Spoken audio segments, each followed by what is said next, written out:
Welcome to Launchpad, the unique radio show and podcast that celebrates new book releases and the authors that created them. Now, let's take off with your host, Grace Sammon. This is Launchpad. Welcome to episode 42 with Bret Hurst, Anne-Marie Farage-Smith, Jude Berman, and Tracey Yokas. I am so excited, along with Mary Helen Sheriff, the author marketing coach, to be the host of Launchpad. Today we host Black Rose Writing authors and She Writes Press authors. We will be talking about the importance of family, trauma, and ways to recovery, the importance of pets in our lives, and how to cope with them when we lose them. We'll also do a romp through some crimes and suspense and spies, as well as some Silicon Valley gaming with some mind control twists.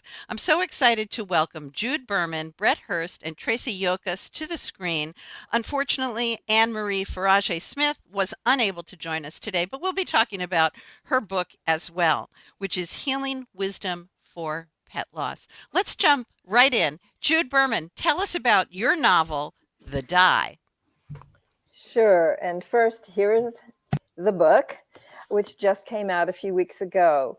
And I have boiled down its description to two words, which are saving democracy. It's a book about saving democracy. And I started writing it in November of 2016 after that election. And I had worked really hard, put in hours over months of time working on that election and wasn't happy with the result. But not only was I not happy with the result, I looked around at the people I knew, and many of them shared my feeling. But the difference that I saw was that they hadn't put time into much, and it was almost as if it wasn't a priority to them, that they, some of them, it almost seemed like, oh well, that they didn't care. And that motivated me to want to write about that and to see if I could move the needle in some kind of way. But I wanted to do it as fiction because, if people aren't paying attention, fiction is a way to grab you, right? It brings in the entertainment and the fun aspect of things. So, and I had been writing fiction anyway, even if it wasn't published yet. So I did that, and I brought in wisdom from traditional sources, in particular, although people may not know it, the Bhagavad Gita. But I did it in a way, I wanted to do it in a way that you didn't have to know what that was to read the story and to enjoy the story and to also hopefully get the message of the story. Wonderful. Lots to talk about there, indeed. Anne-Marie Farage-Smith, who was unable to join us today, has wrote a most unusual, to me anyway, self-help book. It's called Healing Wisdom of Pet Loss, an animal lover's guide. And I hope that you check out her work. It's a self-help book, as I mentioned, but it's also got a workbook with really interesting skills that you can actually master to deal with family loss of a pet. Let's move now to Bret Hurst, who has written The Caveman Conspiracy. He's with Black Rose Writing. Bret, tell us about your novel. Yeah, my novel, who comes out today. How weird is that? It's crazy. Congratulations. Thank you so much. It's been a long journey. It's a story about a ragtag group that had a bad experience in the CIA and are trying to leave that behind them and leave that whole life behind them. But when a girl from the past shows up with his old boss, with concerns about some meetings that a senator has taken, he's dragged back into this life, very much against his will. But girls get us to do things we don't want to do all the time. So, and he's pulled into, and as they're pulled into this, which seems small, it gets a little bit larger, and they don't know who to trust and how to trust them and where, and it gets bigger and bigger until they're pulled into a conspiracy bigger than they could possibly have imagined. Very fascinating. Sounds like you and Jude could have some common ground with conspiracy there. Tracey, a very different kind of book with you. Bloodlines, a memoir of harm and healing. A very honest book. Tell us about it. Well, thank you, Grace. Yeah, I'm just so happy to be here today. This is my book, Bloodlines, more than 10 years in the making. So I'm super excited to say that finally next Tuesday is my actual pub day. So back in about 2012, my mother died unexpectedly, and unbeknownst to us at the time, this was going to end up being a trigger for some serious mental health issues with my daughter. She was 13 at the time, and woke up one day and just said she wasn't very hungry. And then soon after that, she was not really eating anything at all. And then she dove into a severe depression. So I already had a master's degree in counseling psychology at the time, which both made me then filled with shame that I somehow wasn't able to see this coming in my daughter's life and do something to prevent it or to be able to help her. But also, it didn't prepare me at all for being a family member and a mother of a child who was struggling with her mental health. So I am very passionate now, 12 years later. She's in recovery. She's doing awesome. She's launched. She's living her best life. And I am trying to create community where, particularly moms, but family members who have a loved one struggling with their mental health can feel safe talking about it, and actually for all of us to talk about it, because we all have mental health. May is Mental Health Awareness Month, so I'm super excited to have this conversation today in particular, because this is a great month. If you don't know where to start anywhere. And I'm going to be doing a lot of events this month in support of Mental Health Awareness Month, and hoping that people will talk about it in their own lives in all the ways that are right for them, and using the book, hopefully, as a springboard. Nice. Thank you for that. I'm so fascinated. We have very different books here today, but you each already mentioned your publishing journey. We've got Jude, whose book has been out a very short time, Bret, whose book comes out today, and Tracey next week. Let's each talk about your path to publishing, because I know our listeners, everybody thinks they have a book in them. Sometimes we do. So, Jude, let's start with you about your path to publishing with She Writes Press. Well, I'm assuming you mean how did I choose to work with a hybrid publisher? Well, just that entire process, how you chose to finally write this book. I know it was the catalyst was the election. We've got another election coming up right now. So this is very timely now for the launch of your book as well. So I would just like to hear about your path to publishing your book. Yeah, so I had considered, traditional publishing, and I've actually run a couple of small presses. So I knew I did not want to do small presses, since I was aware of just the amount of work that is involved in getting your book distributed or promoted with a small press. And I've also found that traditional publishers are not open to people in my age range in particular, and without a huge social media platform. And so I had heard about the She Writes Press, and I was really drawn to the model, and I've been more than happy with it. In fact, I actually have 2 other books coming out with She Writes Press, one later this year and one next year. Very prolific. Amazing. Congratulations. Tracey, same question. Your publishing journey. You talked about how many years this was in the making. Why was this the right time, and why was your press the right press for you? Well, that's a loaded question for my journey, but the book was supposed to come out originally 2 years ago. I had been working with Linda Joy Myers, who works with Brooke Warner. They do a lot of classes together, and she was actually the one who had suggested to me as we were going along the process. She had asked me, do you feel like you have the wherewithal and the desire to do all the work required to try to find a traditional publisher? And I know some folks are very, invested in that, and that's obviously totally fine. But for me, it had taken so long to get the book written, and then even it wasn't still written at that point, that I felt like I don't have 100 query letters or more in me. I don't have jumping through all these hoops. that wasn't where my investment was in writing my story and sharing it. So when she suggested she writes, I didn't hesitate. I thought it was a great idea. And also I'm very thrilled with the process. They're so supportive there. You get such a professional product and get so much support.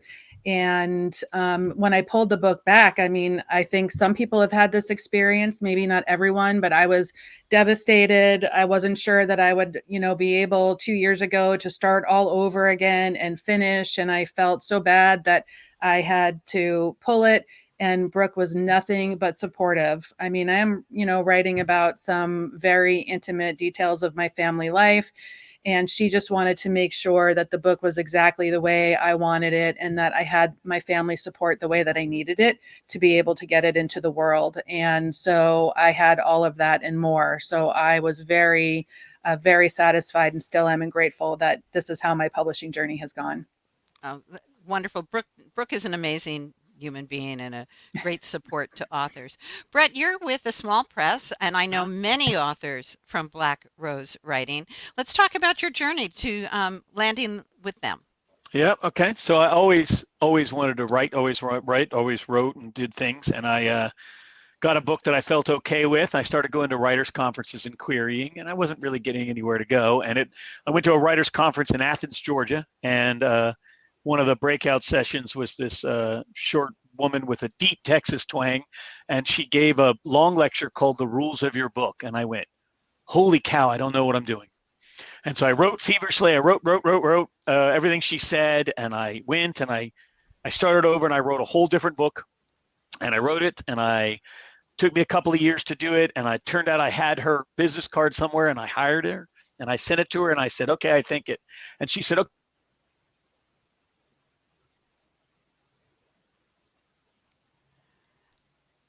And I think Bret has frozen on us for a moment. So you got her business card and you said to her, let's see if you unfreeze for us. Are we back? You are back. You froze for just a moment. You were telling us that you rewrote your book and Yep. then you And had she the said, business card. And what happened next? and she said, I like this book a lot. She said, but you tell me it's a suspense novel. It's not very suspenseful. So we talked and we went back and forth, and I learned a ton more from her. And then I looked and I said, well, can I do this? But the sequel to this book maybe lends itself more to that. So I took everything she did, and then I wrote another book, and I sent that book to her, and she said, yeah, this is the one. And so then I said, okay, I have this, and the other one I would keep someday as a prequel, where I'd be so fortunate for such a thing, right? And so then I started querying and doing all the things that you normally do. I started going to writers' conferences. I live in Atlanta. I belong to the Atlanta Writers Group, and I went to their conference, and I told the gentleman I know that runs it, I was like, everybody here is looking for Oprah's Book Club or some different things like that. I'm having real trouble finding people that will do like spy, that kind of novels. He goes, it's a very, very tough thing to break into. It's a very, very closed group. He goes, you might want to think about some smaller publishers, and I have some smaller publishers on the docket on one of ours coming up, so keep that in mind, which I really appreciated. And then we had another conference the year after. I saw that Black Rose Writing was in there. I gave them my packet. He asked to see me. We had a very, very good conversation. He actually at that gave me an award for my pitch at that pit, and I sent it all to him. And about 3 weeks later, I was on my way. And today is launch day, as you launch mentioned, day. Yeah. for the Caveman Conspiracy. Let's talk a bit about genre. And Tracey, I'm going to start with you. I think people might have been very tempted to fictionalize your story as opposed to going with memoir. So let's talk about memoir versus fictionalizing, if you will. Yeah, absolutely. That suggestion was made to me many times as I was on my writing journey. And I mean, of course, there's something to be said for fictionalizing this because I wouldn't have had to adhere so strictly to my truth of what happened. And it wouldn't feel so exposing, obviously, to me and my family. But having been on this journey now for over a decade, I am very passionate about destigmatizing conversations around mental health That certainly can happen with fiction. I'm not saying that it doesn't, but I feel like putting out the true circumstances that my family and I went through, that tens, if not hundreds of thousands of families are going through across the country right now. The stats bear this out. Our children's mental health is headed scarily in the wrong direction. That some of us who have this lived experience, not everyone can, I totally understand that, but those of us who can and who have the support, it's really powerful for people who are going through now what we went through then to know that they're not alone. And secondarily, this sort of second storyline in my book is my own scenes from my own childhood, where I experienced patterns or circumstances that maybe don't tick traditional boxes of what people would consider traumatic, but that were in fact traumatizing, and how that informed the adult that I became, and also the wife, friend, and mother that I became, and how a very large part of my journey, because ultimately we can't actually control the trajectory of other people's illnesses, was the need for me to do my own work, and waking up to what that meant exactly and how I could best support my daughter. So it was very important to me to keep this story a memoir and truthful. I will say, however, that if my family, particularly my daughter, had come to me, because of course she has read this book and signed off on what I shared, and we had many, many, many conversations about what was okay to share and what wasn't okay to share and where that line was, which I respected every step of the way. But if she had read this final version and said, no, please don't, I wouldn't have. So I'm just lucky that I'm not lucky. We worked really hard to get here, but I'm very lucky that my family in their own ways is as passionate as I am about destigmatizing these types of conversations. Thank you. And you mentioned something, about it being scary. And I think when I write, I have 7 books, and, it's still the most naked thing I do. It is the most vulnerable thing I do. Jude, I'd like you to talk a little bit about that, of just being so vulnerable. You've chosen to write The Die, a novel. And how did that feel to be so out there in front of friends, family, and your readers? I would say I didn't feel that way. Okay.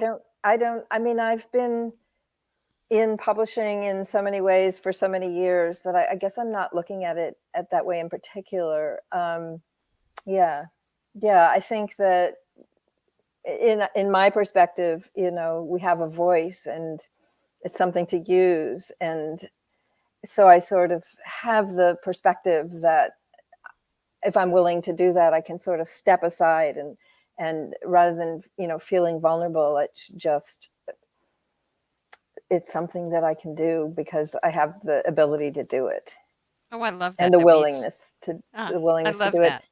Yeah, I can say I don't know, this is maybe going back to your other question and maybe you don't want that, but I interestingly just wrote a piece in Writer's Digest about genre.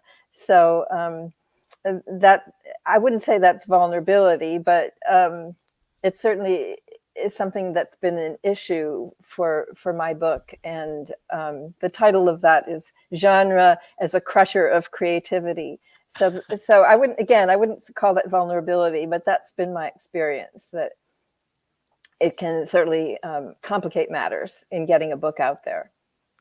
I think I want to hear more about that in a minute, but I don't want to leave Bret out of the conversation. Bret, vulnerable when you launched today?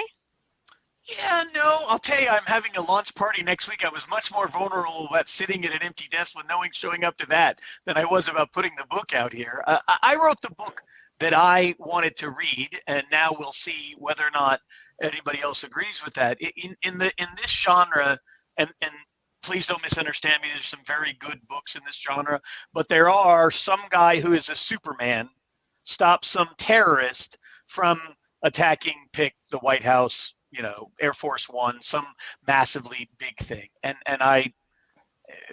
they're all the same. To me, they were all the same. They're other people trying to copy was goods. I like them more escapist than that. I like them more Ludlum-esque, even though he did some of that as well. And so so I wrote the book that I was always hoping I could find and read, and I never found, right? And so, hopefully, when I look at the comments of these kind of books, I see, oh, yep, that's my reader. That's my reader. And so I'm hoping that I find that place, and it's a little bit different. So from that perspective, I didn't really feel out there. I wrote the book that I had been looking for and I couldn't find, you know. That's wonderful. Let's go back to Jude for a minute. You were talking about genre as crushing creativity. That sounds like something we could all be interested in. Yeah, look up the article too. I could put a link somewhere. But yeah, the idea is that because there's so many books written, genres have developed in recent decades, and books get pigeonholed into them. And it's very difficult if you write a book such as mine, that doesn't fit into one, or even that is mistakenly characterized as one. Like somebody put my book as a crime thriller or something, or a sci-fi, and it's not. And so what I found is that then people get annoyed when they go read your book and they were looking for this thing in this box that it doesn't fit in that box, and then they're annoyed. And so the crusher of creativity is that authors anticipate that, and so they write to a genre. And I hear authors talk about that a lot, trying to, I'm going to write a genre, not just genre, but subgenre and subgenre. And I just feel that if I had done that, I would not have been able to write the book that I wrote and wanted to write. Very interesting. Can I make a quick comment, Grace? Please do. I had early in my writing career, I was doing something, or my writing path, I had an agent tell me that if the box boy in the back of Barnes & Noble doesn't know what shelf to put your book on, it'll never make it to the floor.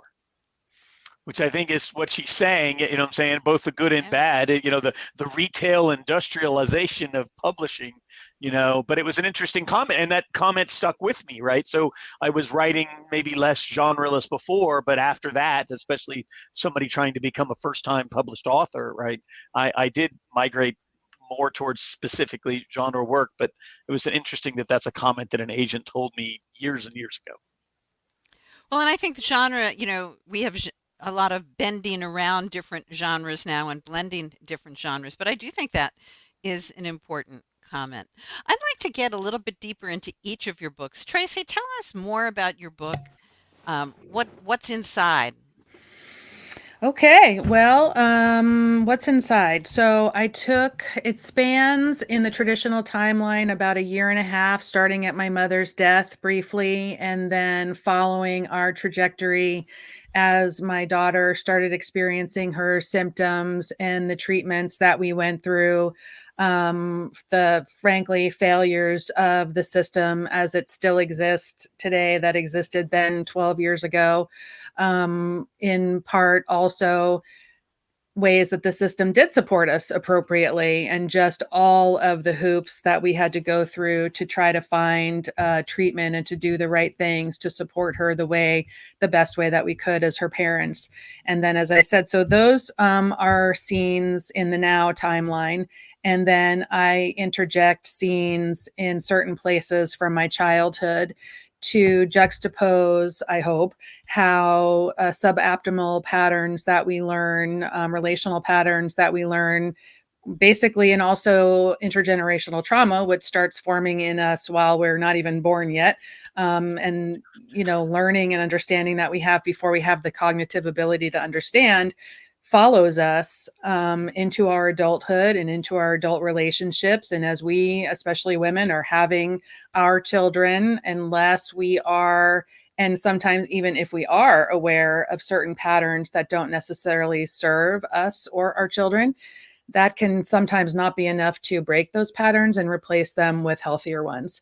So that's what those childhood scenes are meant to do, illuminate issues from my childhood, throwing terminology around like codependence, people pleasing, things like that.